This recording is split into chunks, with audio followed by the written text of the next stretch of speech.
जब हम किसी को सम्मोहित करते हैं तो वो बाहर दुनिया से कट जाता है, उसकी बुद्धि, उसके तर्क फिर काम नहीं करते, फिर वह दिमाग से नहीं चलता, वह एक प्रकार से एक क्षण के लिए समर्पण युक्त हो जाता है। तब हम उसके मन पर जो भी चेतना देते हैं, जो भी विचार देते हैं, वह मन पर स्थायी रूप से जम जाता है। जैसे कि कोई शराबी है और उसको सम्मोहित करके बाहर दुनिया से काट कर उसे यह भावना दी जाए कि शराब अत्यंत घटिया और खराब चीज है, इससे फेफड़े समाप्त हो जाते हैं, लीवर खराब हो जाता है, आदमी मृत्यु को प्राप्त हो जाता है, बुढ़ापा आ जाता है और जीवन बर्बाद हो जाता है, और तुम्हें इसी क्षण से इस शराब से घृणा करनी है, नहीं पीनी है। तो ये शब्द, ये विचार उसके मन पर अंकित हो जाएंगे। उसे हम ये भावना देंगे कि तुम शराब को देखते ही तुम्हें घृणा होने लगेगी और तुम शराब फेंक दोगे। और जब हम उसे वापिस वर्तमान दुनिया में आने देते हैं, चेतना अवस्था में लाते हैं, तो उसके मन पर जो प्रभाव दिया है वह तो स्थायी रहेगा ही। फिर जब व्यक्तिगत जीवन में वह शराब को देखेगा तो शराब से उसको घृणा हो जाएगी, फेंक देगा शराब, नहीं पिएगा और एक आदत से छुटकारा मिल जाएगा। यदि कोई प्रयत्न करने पर भी प्राप्त नहीं हो रहा है, या हमारे अनुकूल नहीं हो रहा है, या हमारे बस में नहीं हो रहा है, तो उसे सम्मोहित करके बाहर दुनिया से काटकर उसके मन पर यह प्रभाव दिया जा सकता है कि तुम केवल मेरी ही आज्ञा पालन करोगे या मुझे ही चाहोगे, जो मैं कहूंगी तुम्हें वही कार्य करना है। और फिर जब उसे चेतनावस्था में लाया जाता है तो उसके मन पर जो बिंब दिया गया है वह अपने आप में स्थायी रह जाएगा और उसके मन से घृणा या क्रोध अपने आप में समाप्त हो जाएगा। वह उसको चाहने लग जाएगा, उसके प्रति अनुरक्ति पैदा करने लग जाएगा, उसके प्रति चाहत बढ़ जाएगी। इसलिए मन पर जो विचार बिंब प्रेषित किए जाते हैं उसको सम्मोहन विज्ञान कहा जाता है। और फिर सम्मोहन विज्ञानी यदि योग्य हो, अभ्यासरत हो, तो इस मन से भी आगे जो अंतर्मन है, अंतश्चेतना है, इनर कॉन्शियस है, वहां तक उस व्यक्ति को ले जाकर खड़ा कर देता है। वो बाहर दुनिया से कट जाता है, बाहर दुनिया का प्रभाव उस पर होता नहीं, मस्तिष्क का प्रभाव उस पर नहीं होता, बुद्धि या तर्क उसके ऊपर हावी नहीं होते और वह मन पर आकर के खड़ा हो जाता है, मन की गिरफ्त में आ जाता है। जो मन कहता है उसी को मानने लग जाता है और सम्मोहन विज्ञान इसको और आगे ले जाकर के अंतर्मन तक खड़ा कर देता है और हमेशा हमेशा के लिए कोई भाव या कोई बिंब या कोई वस्तु या कोई तथ्य उसके अंतर्मन में अंकित कर देता है। और जब ऐसा हो जाता है तो वह हमेशा हमेशा के लिए स्थायी रूप से उसके मन में यह भाव या बिंब स्थापित हो जाता है।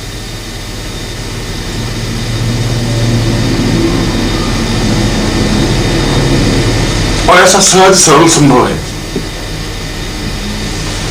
जो कुछ मैंने ऊपर बताया है, इन प्रयोगों को मैंने हजारों बार हजारों लोगों पर किया है और एक भी घटना ऐसी नहीं हुई कि उसमें असफलता मिली हो, 100% सफलता मिली। इससे विश्वास जमा कि सम्मोहन विज्ञान अपने आप में प्रामाणिक है, अपने आप में क्रांतिकारी है। इसके माध्यम से जिस प्रकार से भी चाहे, जो भी चाहे, कार्य संपन्न करवाया जा सकता है, किया जा सकता है। पत्थर दिल को भी अपने अनुकूल बनाया जा सकता है, किसी के भी मन में घृणा या क्रोध पैदा किया जा सकता है, यहां तक कि जज को भी अपने अनुकूल बनाया जा सकता है, वकील को भी अपने अनुकूल किया जा सकता है, ऑफिसर को अपना मसवर्ती बनाया जा सकता है, किसी पुरुष या स्त्री को अपने वश में किया जा सकता है, पूरी भीड़ को अपने अनुकूल बनाया जा सकता है, बुरी आदतों से छुटकारा पाया जा सकता है, अपने आप को सजेशन देकर के, अपने आप को सम्मोहित करके सारी समस्याओं से मुक्ति पाई जा सकती है और तनावों से छुटकारा मिल सकता है।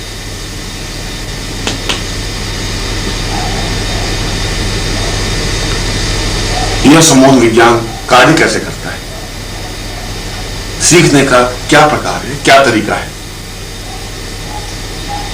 ज्यादा अच्छा तो यह हो कि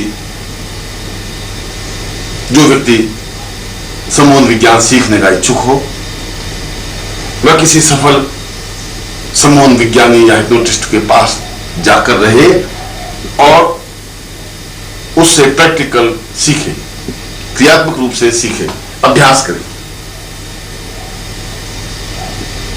तो सफलता के परिणाम ज्यादा अनुकूल बन सकेंगे।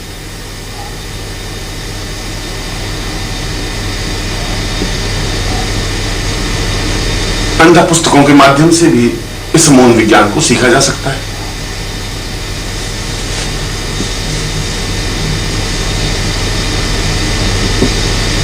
किसी भी व्यक्ति को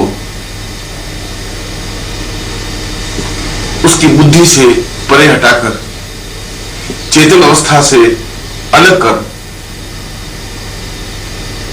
उसे बाहर दुनिया से काटने का काम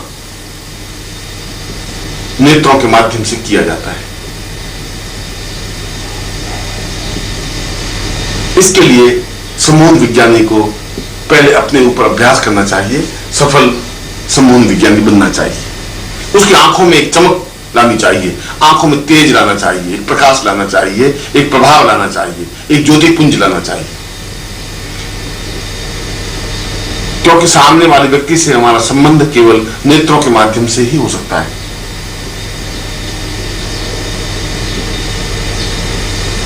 इसके लिए सबसे अच्छा तरीका यह है कि प्रातःकाल उठकर स्नान कर सामान्य और सरल कपड़े पहनकर किसी एकांत कमरे में बैठ जाए जहां बाहरी आवाज या शोरगुल बिल्कुल न हो, किसी प्रकार से कोई हस्तक्षेप न हो, कोई आवाज न हो, यह जरूरी है।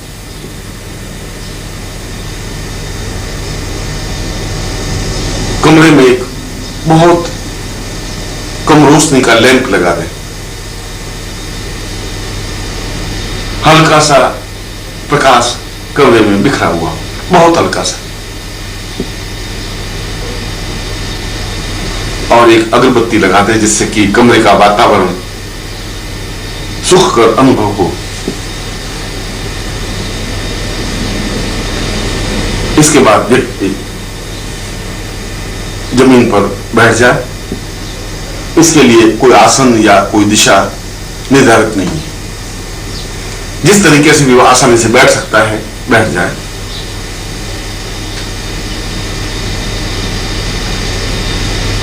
और अपने सामने 1 फीट की दूरी पर दीवार पर अपनी आंखों के ठीक सामने एक छोटा सा लाल बिंदु लगा दें। वो लाल बिंदी इतनी बड़ी होनी चाहिए जितनी कि दिखाई दे सके।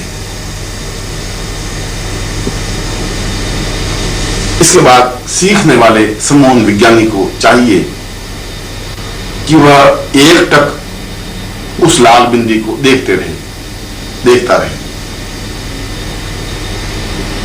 इसमें इस बात का ध्यान रहे कि इस देखने की क्रिया में पलक नहीं झपकाए, बिना पलक झपकाए बराबर देखते रहने की क्रिया को त्राटक कहते हैं। और यह सम्मोहन विज्ञान का आधारभूत सत्य है, त्राटक,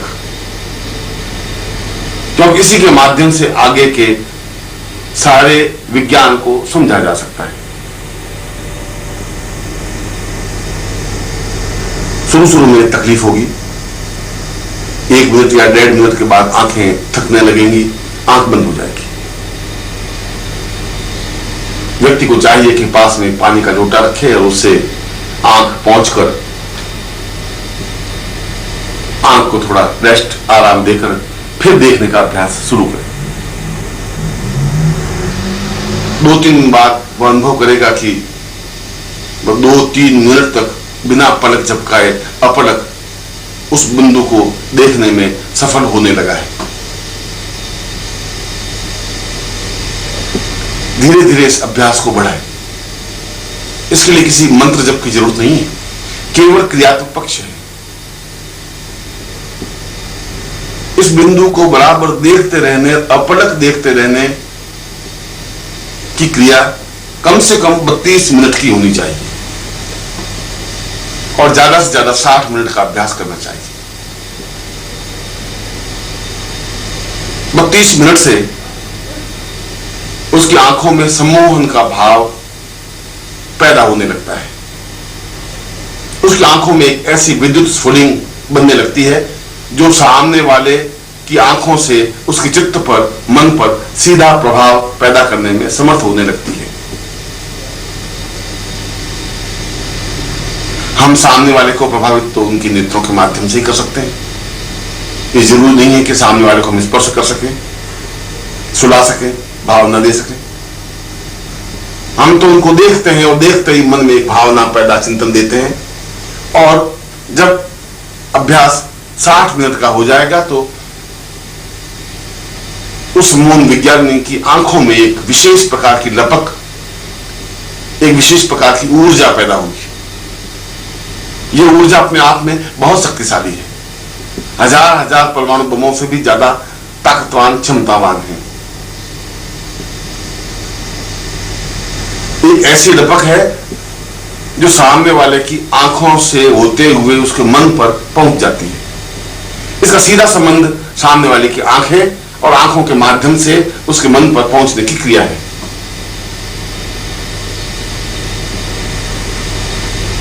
फिर अभ्यास के लिए जब उसका 32 मिनट या 60 मिनट का अभ्यास हो जाए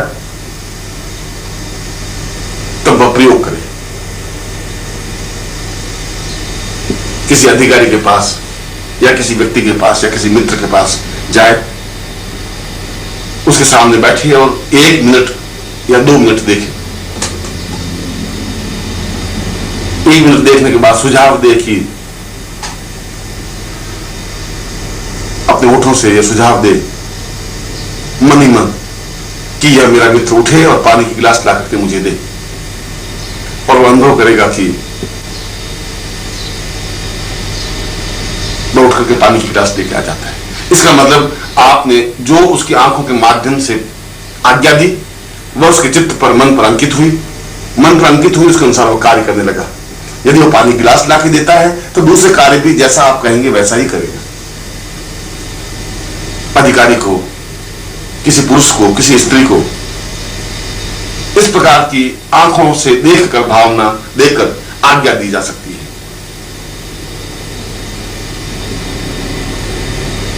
और आप आश्चर्यचकित हो जाएंगे कि आपने जो कुछ मन में आज्ञा दी, वो आपने मन में जो सोचा वो आपकी आंखों के माध्यम से उसकी आंखों में पहुंचा, उसकी आंखों से उसके मन पर पहुंचा। मन पर वह विचार अंकित हुआ कि मुझे यह कार्य करना है और उसी के अनुसार कार्य करने लग जाएगा। आप दूसरा प्रयोग भी कर सकते हैं। भीड़ में जहां सैकड़ों पुरुष या स्त्रियां हों, आप किसी स्त्री या पुरुष की आंखों पर अथवा उसकी गर्दन पर या उसके पीछे के भाग में या गर्दन के पिछले हिस्से पर अपनी दृष्टि गिराकर मन में यह भावना दें कि यह घूमे और घूमकर मेरे पास आए और मुझे पूछे कि तुम्हारे क्या हाल चाल है।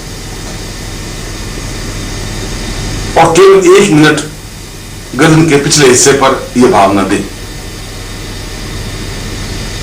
और सम्मोहन विज्ञानी यह आश्चर्यचकित रह जाएगा कि वह स्त्री घूमती है, बेचैन हो जाती है इस कार्य को करने के लिए, और वह भीड़ को चीरती हुई सीधे उस व्यक्ति के पास ही पहुंचती है और पूछती है कि आपके क्या हाल चाल है।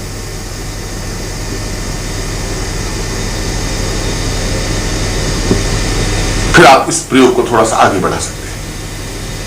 यह तो सामने दिखाई देने वाले पुरुष या स्त्री के बारे में प्रयोग है। जब आपका अभ्यास 60 मिनट का या इससे ज्यादा होने लग जाए, तब आप अपने शहर में ही रहने वाले किसी मित्र का चित्र या बिंब अपनी आंखों के सामने लाएं और 1 तक आप उस मित्र को देखने के बाद आज्ञा दें कि वह मित्र आपको टेलीफोन करे, इसी क्षण टेलीफोन करे।